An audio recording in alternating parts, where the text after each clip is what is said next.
Picture this, it's November 1896, and you re one of 340 desperate prospectors scrambling along the icy banks of the 40-mile river in the Yukon Territory, where the last paddle wheeler has just chugged away, abandoning you to 7 months of relentless darkness and bone-chilling cold that could freeze a man's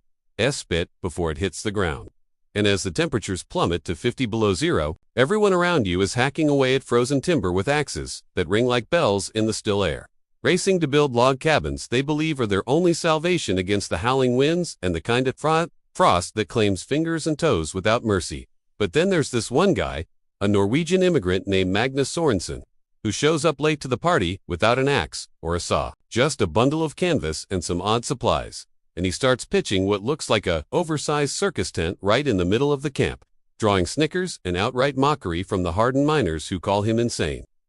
whispering that he'll be a frozen corpse by Christmas. Yet little do they know that by the time January rolls around and the mercury dips to a staggering minus 58 degrees Fahrenheit, his so-called joke of a shelter will be registering an internal temperature of 63 degrees, a full 45 degrees warmer than the sturdiest log cabins around him, all while burning a fraction of the wood. And this is UNT, some tall tale or modern invention. It's rooted in real historical ingenuity, drawn from ancient traditions that Sorenson had picked up during his time prospecting in Siberia, blending Sami Lavu designs from northern Scandinavia with techniques from Mongolian herders and even insights from the local indigenous and Han people who had survived these brutal lands for generations. So how on earth did this unassuming tent defy the deadly Yukon winter and turn the tables on those who laughed, saving not just Sorenson but inspiring a wave of adaptations that changed how prospectors approached survival? As the first flakes of that fateful winter began to fall, Sorenson's arrival stirred more than just curiosity. It ignited a quiet revolution in the face of nature's fury. But the real shock came when the others realized their own cabins, with walls thick as a man's arm and chimneys belching smoke day and night, couldn't hold a candle to a simple setup. And as we'll dive deeper, the secrets lay in layers of fabric, strategic earthworks, and a clever stone heart that pulsed with stored heat like a living thing,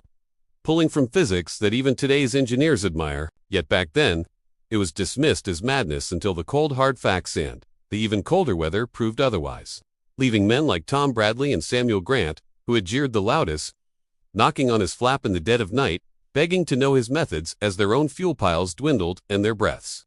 turned to ice inside their so-called sturdy homes. And this story isn't just about one man's triumph over the elements. It's a testament to how borrowing from forgotten wisdom can outsmart the arrogance of the frontier, where gold fever blinded many to the real treasure of survival knowledge passed down through time. So stick with me as we unpack how Sorenson excavated his way to warmth, layering his world in ways that trapped heat like a bear in hibernation.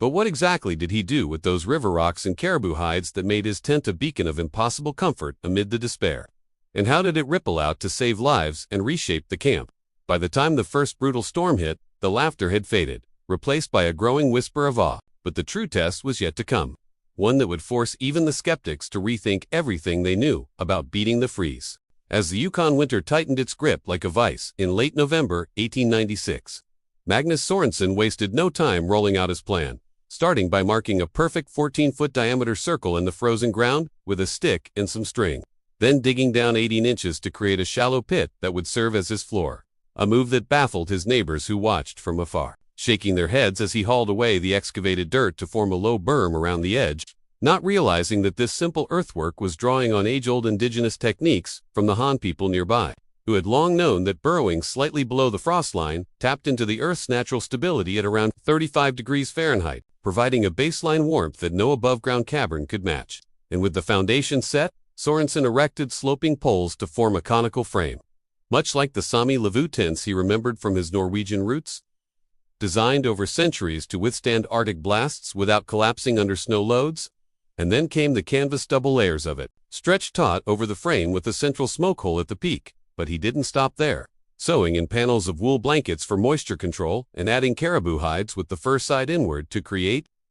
air pockets that acted as a radiant barrier, effectively building 3 1.5-inch dead air gaps between the 4 layers,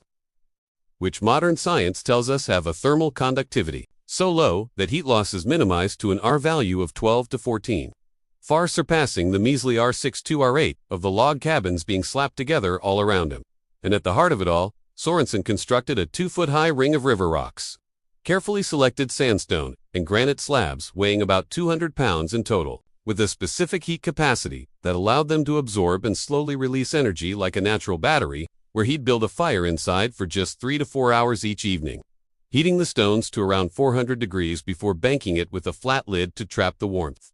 radiating out steadily through the night without the constant draft and fuel drain of a traditional chimney, a method borrowed from Mongolian herders who used similar stone hearths in their yurts to endure Siberian winters, and by November 5th, his structure was complete, looking every bit the oddity amid the rectangular cabins. Yet, as the first real cold snap hit on January 11th, with temperatures plunging to minus 58 degrees, Sorenson's tent hummed along at 63 degrees inside. Using only 12 to 40 pounds of wood per night compared to the 160 pounds, his neighbors burned daily just to hover around 18 degrees, freeing him from the endless chore of woodcutting that left others exhausted and vulnerable to frostbite. And word spread like wildfire. Rather, like the lack of it, in his efficient setup as men like Tom Bradley, who had called it a fool's gamble, found their own cabins, drafty tombs where smoke choked the air and heat fled through every chink, leading to desperate visits where they swallowed their pride and asked for pointers. With Bradley eventually incorporating a 240-pound stone ring and caribou hide air gaps into his log walls, boosting his internal temperature from 22 to 51 degrees, and slashing fuel use by 64%, while Samuel Grant layered wool and added 80 pounds of stones for an $80 brie gain and 35% less wood. And even a Han elder named Peter shared that they had taught Sorenson some of these earthberm tricks.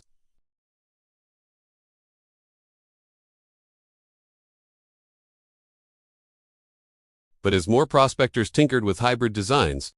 blending Sorenson's tent with their cabins,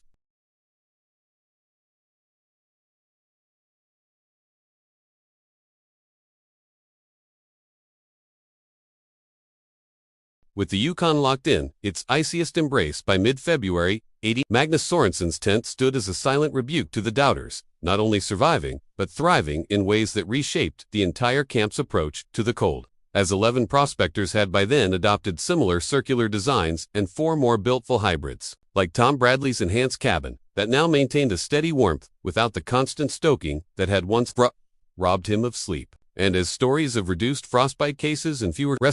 respiratory woes from smoky interiors circulated around the flickering campfires, it became clear that Sorenson's synthesis of Sami, Mongolian, and Han techniques wasn't just clever, it was life-saving, with the circular shape minimizing the perimeter-to-area ratio to cut heat loss by up to 20%, compared to square structures, and the stratified air inside keeping warmer layers aloft while cooler air settled low, all backed by the stone hearth's 18,000 BTUs of stored heat that radiated evenly for 10 to 12 hours, allowing men to focus on panning for gold rather than chopping wood. And by March 15th, the camp's collective efficiency had soared, with 17 hybrid shelters dotting the landscape within 50 miles, including larger communal ones that housed 20 miners under 800 to 1,000 pounds of stone, proving scalable for mining operations and trading posts. And when spring finally thawed the rivers in May, Sorenson packed up and headed to the Klondike proper, leaving behind a legacy documented in journals and oral histories that by 1900 had spread variants across Alaska and the Yukon, influencing Dawson City,